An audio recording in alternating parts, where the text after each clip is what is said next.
Eh bien, salut à toutes et à tous, j'espère que vous allez bien. Dans cette nouvelle vidéo aujourd'hui, je vais vous montrer comment on fait pour jouer avec une manette de PS4 sur votre smartphone Android sur Call of Duty Mobile. Donc je vais vous montrer ça tout de suite, vous allez voir que c'est vraiment très simple. Dans cette vidéo, je vais vous présenter deux méthodes. La première méthode, tout d'abord, ça va être de jouer en sans fil, et la deuxième méthode, ce sera de jouer ensuite en filaire. Tout d'abord, la première étape, vous allez faire une petite manipulation sur votre manette. Donc là, vous allez aller ici. Donc sur votre manette, vous allez appuyer sur le bouton PlayStation et le bouton Share jusqu'à avoir la LED ici qui va scintiller. Donc je vais faire la manip. Vous attendez un petit moment. Ici, on voit que la manette est en train de scintiller. Donc ça veut dire que c'est bon. Ensuite, ce que vous allez faire, vous allez aller vous rendre dans les paramètres Bluetooth de votre téléphone. Donc là, ici, on voit directement que mon appareil est détecté. Donc là, si je clique ici, on voit que la manette, donc là, on va faire associer. Et là, la manette s'est ensuite allumée d'une autre couleur, comme on peut le voir juste ici. Et là, ça veut dire que la manette est allumée. Donc on n'a plus qu'à venir se connecter sur Call of Duty Mobile, donc en sans fil.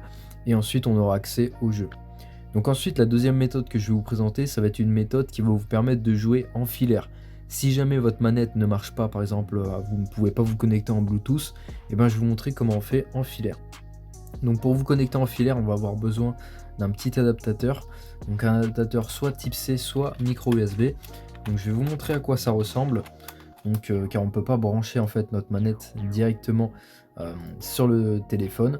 Donc en fait on va avoir besoin d'un adaptateur soit type C, soit micro USB. Donc en soi ça ressemble à ça. Je vais vous montrer tout de suite en photo à quoi ça ressemble. Ça ressemble à ça.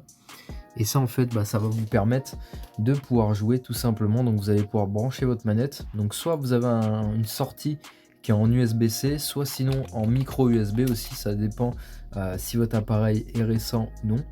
Donc vraiment ça dépend. Donc je vais vous montrer à quoi ça ressemble aussi en adaptateur micro USB.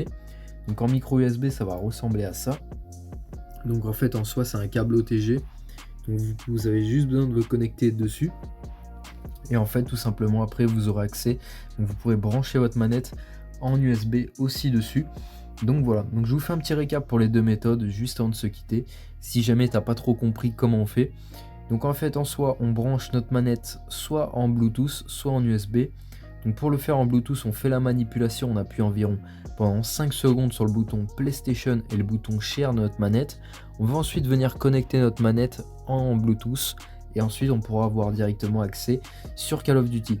Sinon, si jamais on n'a pas accès au Bluetooth, et ben on va venir connecter en micro USB ou bien en type C. Donc vous regardez votre port de charge, ce que vous avez, donc selon la date de votre modèle.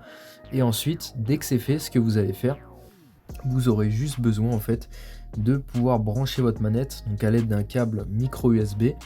Et ensuite, du coup, vous pourrez connecter votre manette tout simplement. Donc c'est vraiment assez simple, ça va aussi marcher pour les autres types de manettes. De toute façon, pour chaque manette, je vous ai fait un tutoriel sur ma chaîne, donc n'hésitez pas à aller voir si jamais ça vous intéresse. Donc voilà, aussi ça va marcher pour tout ce qui va être Apple. Pour Apple aussi, vous allez faire en fait exactement la même méthode, sauf qu'au niveau de l'adaptateur, vous prendrez soit un adaptateur type C, soit un adaptateur Lightning, donc en port iPhone, et ensuite vous pourrez vous connecter tout simplement dessus. Donc voilà, si jamais tu galères, n'hésite pas à me le dire en commentaire, je pourrais t'aider. Et en tout cas, j'espère que la vidéo t'aura plu. N'hésitez pas à me proposer des idées de vidéos si jamais ça vous intéresse. J'espère que cette vidéo vous aura plu. N'hésitez pas à vous abonner, à liker, à commenter, ça me ferait extrêmement plaisir. Et puis moi, sur ce, je vous dis à de prochaines vidéos à team.